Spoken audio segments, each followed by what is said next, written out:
Sobat Kairos yang dikasihi Tuhan Yesus, firman Tuhan yang menjadi renungan bagi kita saat ini tertulis dalam Injil Markus pasal 13 ayat 13.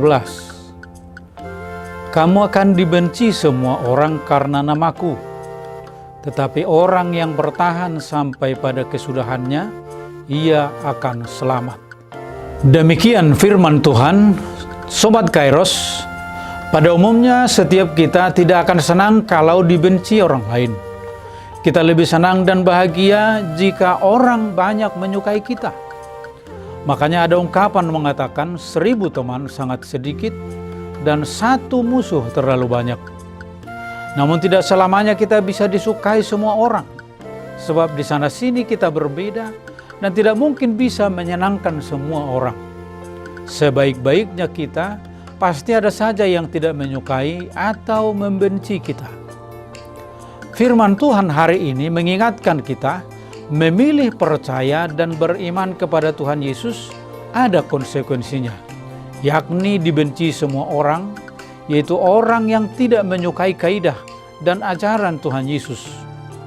Kita tidak dininabobokan bahwa Yesus mengatakan siapa yang mengikut Dia semuanya beres, pasti disenangi semua orang. Sebaliknya dikatakan kamu akan dibenci semua orang karena namaku. Kita dibenci orang karena nama Yesus yang adalah juru selamat yang mempraktikkan gaya hidup yang bertentangan dengan dunia ini. Tuhan Yesus memperingatkan kita tentang keadaan di dunia akhir zaman dan konsekuensinya sebagai pengikut Kristus menjelang kedatangannya yang kedua kali, yaitu tetapi kamu ini hati-hatilah, kamu akan diserahkan kepada majelis agama dan kamu akan dipukul di rumah ibadat dan kamu akan dihadapkan ke muka penguasa-penguasa dan raja-raja karena aku sebagai kesaksian bagi mereka. Markus 13 ayat 9. Namun kita tidak perlu takut dan cemas karena di tengah penganiayaan itu kuasa Tuhan turut bekerja dan semakin dinyatakan atas kita. Tuhan tidak akan membiarkan gerejanya berjuang sendirian. Dia pasti akan memberikan kekuatan kepada anak-anaknya yang teraniaya. Inilah janjinya, sebab siapa yang menjamah kamu, berarti menjamah biji matanya. Zakaria 2 ayat 8. Tidak hanya penganiayaan, kita juga dihadapkan dengan pencobaan dan segala bentuk tipu muslihat iblis. Orang Kristen yang lemah, suam-suam kuku, dan tidak punya pondasi yang kuat adalah sasaran empuk iblis. Jadi waspadalah supaya jangan ada orang yang menyesatkan kamu. Karena itu kita diingatkan Tuhan Yesus agar bertahan sampai akhir dalam iman. Arti bertahan adalah tetap tinggal dalam firman dan tidak menyangkal Tuhan Yesus.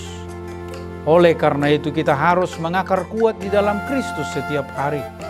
Meskipun pertolongan Tuhan terasa lambat dan seolah-olah janjinya belum juga ditepati, bertahanlah. Biarlah Roh Kudus selalu menyertai kehidupan kita dan menjadi pribadi yang kuat dan setia, serta tetap bertahan dalam kondisi apapun. Amin. Selamat beraktivitas. Tuhan Yesus memberkati. Salam.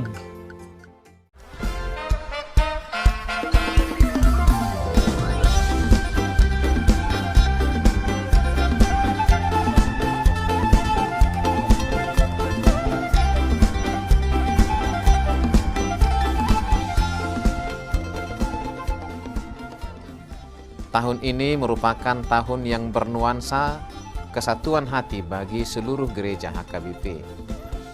Kita telah menetapkan orientasi pelayanan tahun 2022 sebagai tahun kesehatian di bawah terang tema sehati sepikir dalam satu kasih, satu jiwa dan satu tujuan dari Filipi 2 ayat 2. Dan subtema mewujudkan kesehatian dan kesetiakawanan bagi gereja, masyarakat, dan bangsa. Panitia Tahun Kesehatian HKBP Distrik 8 DKI Jakarta telah ditetapkan menjadi organ pelayanan dalam mewujudkan persekutuan, kesaksian, dan pelayanan yang semuanya diikat dalam satu kasih, satu jiwa, dan satu tujuan. Kesatuan hati dalam persekutuan, kesatuan hati dalam kesaksian, kesatuan hati dalam pelayanan bukan hanya membina soliditas internal semata, namun juga menyangkut relasi, hubungan yang baik dengan dunia luar kita. Maka untuk mewujudkan kesehatian yang nyata dalam kehidupan warga gereja, Panitia Tahun Kesehatian HKBP Distrik 8 DKI Jakarta berkomitmen untuk berkarya dalam program-program kreatif dan relevan dan bernilai tinggi untuk menguatkan visi dan misi Kerajaan Allah di dunia ini.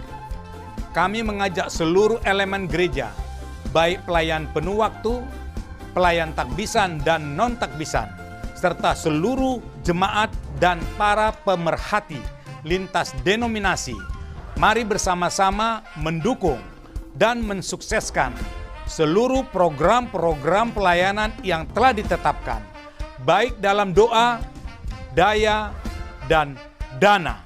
Semuanya akan menjadi persembahan yang hidup bagi Tuhan untuk memperkokoh persatuan yang hidup dan saling melayani di tengah kehidupan yang penuh dinamika ini.